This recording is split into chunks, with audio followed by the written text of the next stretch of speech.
Ya, semangat pagi sobat trader. Seperti biasa ya, saya akan memastikan mengenai pergerakan market dan peluang-peluang nanti yang bisa saya informasikan baik dari sisi teknikal maupun dari sisi fundamental ya. Baik, untuk prediksi market di hari ini edisi 30 Oktober 2024 ya. Yang pertama pastinya saya akan menyoroti mengenai kondisi dari dolar Amerika atau istilah lainnya adalah greenback ya. Oke. Dolar Amerika ini masih bergerak melemah terbatas ya. Kenapa? Kita tahu semalam ada rilis data CB Consumer Confidence dan COLTS Jobs Opening, di mana kedua data ini hasilnya adalah mix ya, di mana consumer confidence atau keyakinan atau kepercayaan dari masyarakat Amerika ini meningkat dari 99 menjadi 108. Namun, untuk, ketersediaan lapangan pekerjaan atau JLTS Jobs Opening ini mengalami penurunan dari 7,86, juta, menurun menjadi 7,44 juta. Seperti ini yang membebani pergerakan dari dolar Amerika. Pelemahan dolar Amerika juga kita bisa lihat dari indeks dolarnya atau DXY ya. DXY di mana mengalami penurunan, di mana, kemarin berada di level 104,26. Pagi tadi, menurun berada di level sempat berada di level 104,20.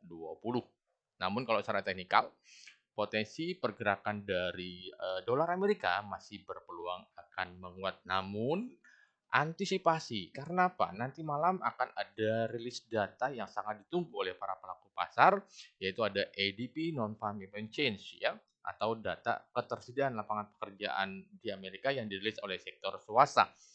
Selain itu juga akan ada rilis data Advance GDP ya, di mana untuk Advance GDP diprediksi unchanged atau tidak berubah berada di level 3,0%.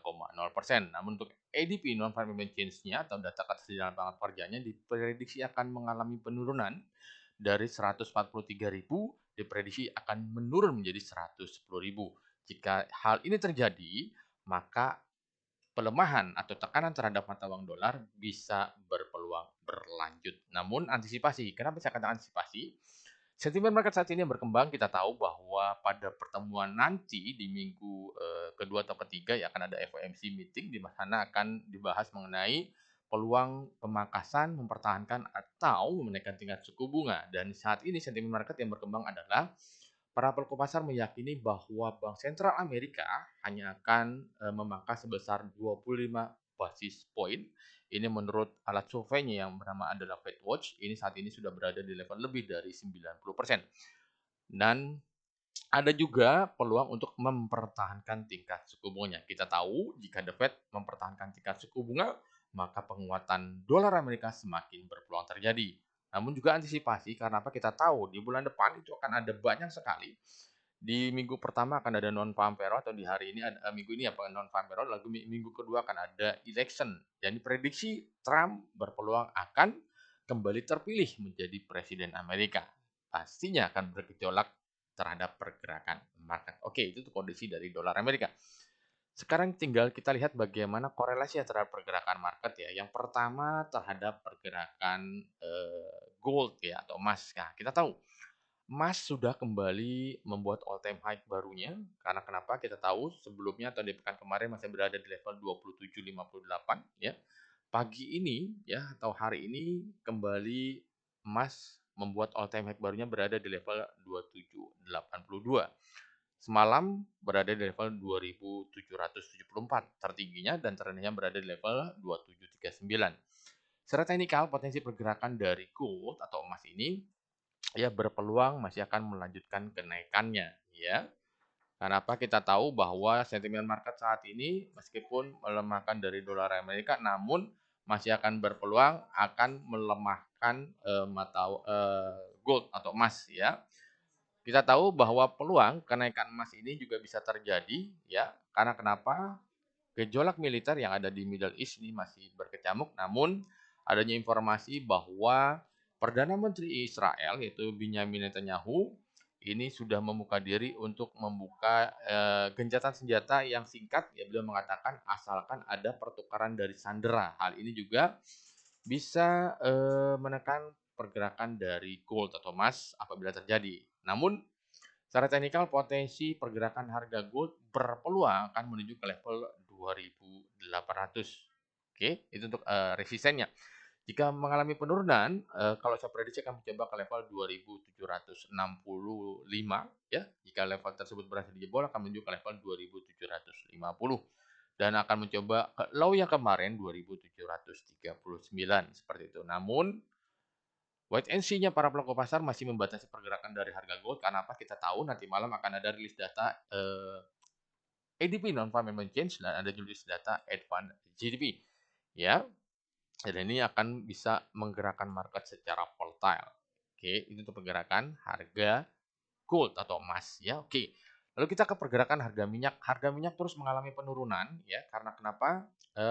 Adanya informasi bahwa OPEC sudah mulai menambah pasokannya. Sedangkan di satu sisi dari sektor permintaan hingga saat ini masih belum berubah. Karena apa? Kondisi di China ini yang masih melambat pertumbuhannya karena kita tahu China merupakan konsumen minyak terbesar di dunia. Kalau saya prediksi pergerakan harga minyak nikel di hari ini akan mencoba menurun kembali ke level 67.00. Jika berhasil ditembus akan menuju ke level 66.500 ya. Jika akan coba rebound atau recovery, dia akan mencoba ke level 67.500 sampai dengan ke level 68.000 ya. Dan nanti malam akan ada rilis data crude oil inventories ya, yang diprediksi ini akan mengalami penurunan ya dari 5,5 juta barel akan turun menjadi 1,5 juta barel. Jika dirilis dengan ekspektasi, maka kenaikan harga minyak bisa berpeluang terjadi dan harga minyak bisa berpeluang menuju ke level 69 seperti itu. Oke, itu pergerakan harga minyak. Sekarang kita ke mata uang ya, di euro. Ya, di euro ini secara teknikal akan mencoba menguat ya imbas adanya pelemahan dari dolar Amerika. Dan kalau dilihat di time frame daily yang kemarin sudah terbentuk yang namanya Dragonfly Doji. Jadi istilahnya secara teknikal berpeluang euro akan menguat.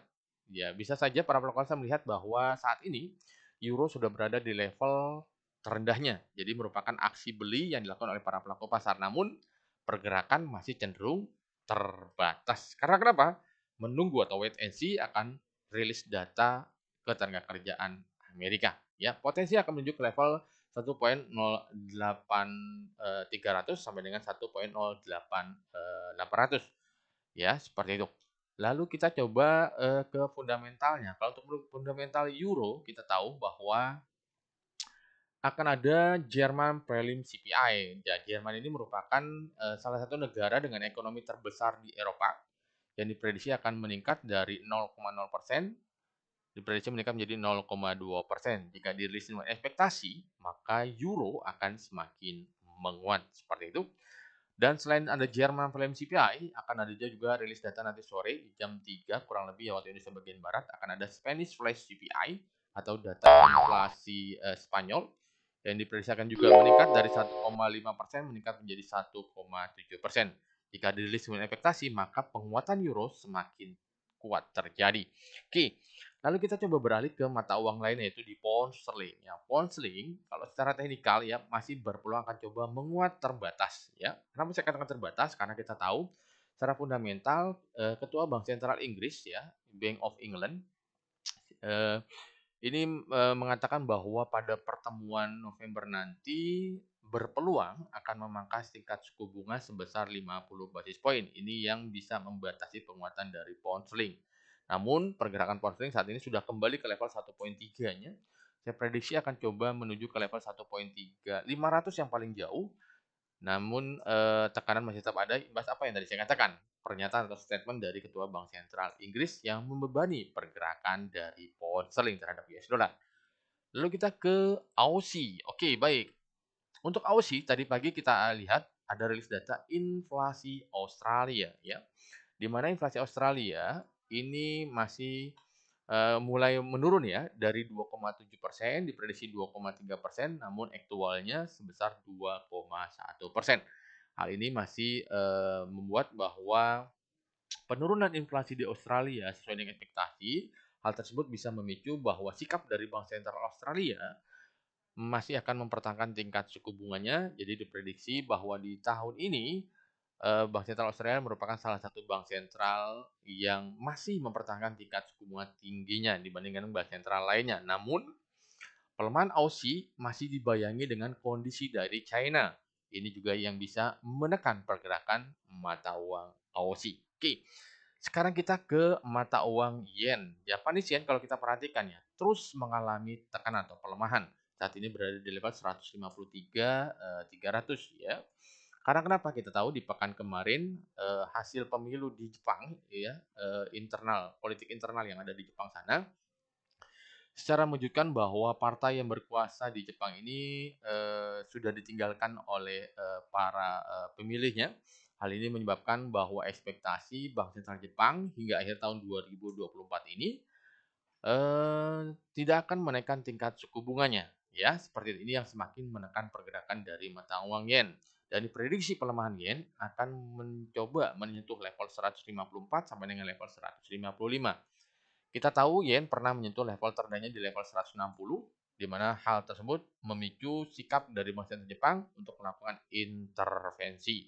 Ya, dan kalau diperhatikan pergerakan yen saat ini cenderung sideways karena apa? Wait and see akan rilis data Amerika plus arah kebijakan Bank Sentral Jepang yang diprediksi esok hari akan ada agenda pertemuan dari BOJ lalu mengenai tingkat suku bunga yang diprediksi masih mempertahankan tingkat suku bunga di level 0,25%.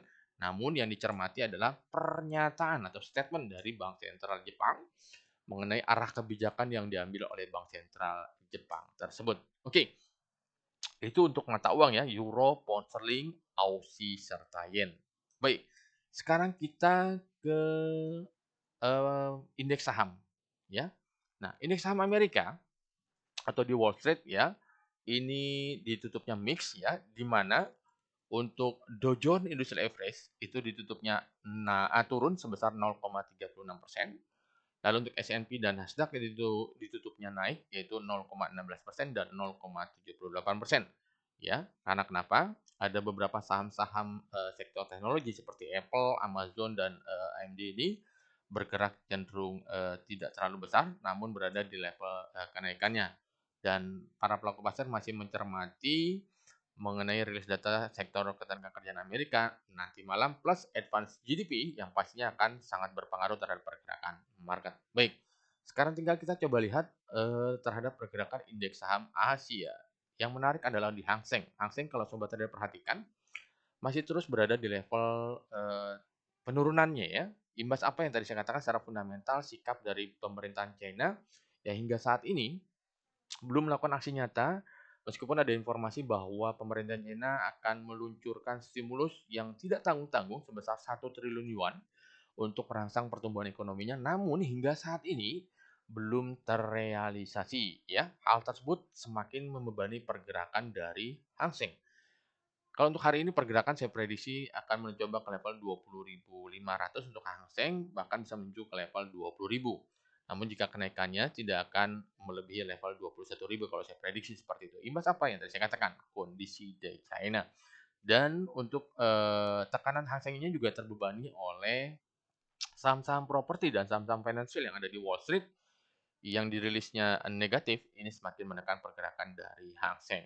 Oke, yang menarik adalah untuk di Nikkei. Kalau sobat trader perhatikan, Nikkei saat ini sudah menyentuh level 39.400 ya, hampir mendekati all time high-nya.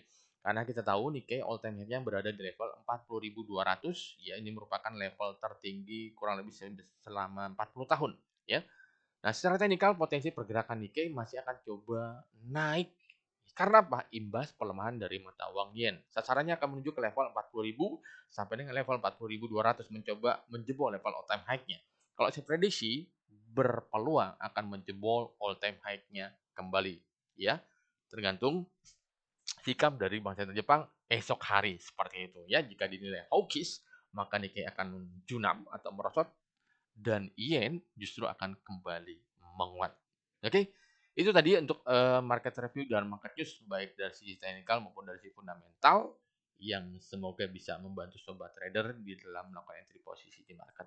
Baik, jika informasi ini sangat berguna, silakan di-share, subscribe, like, and comment. Baik, terima kasih. Selamat siang. Selamat, thank you.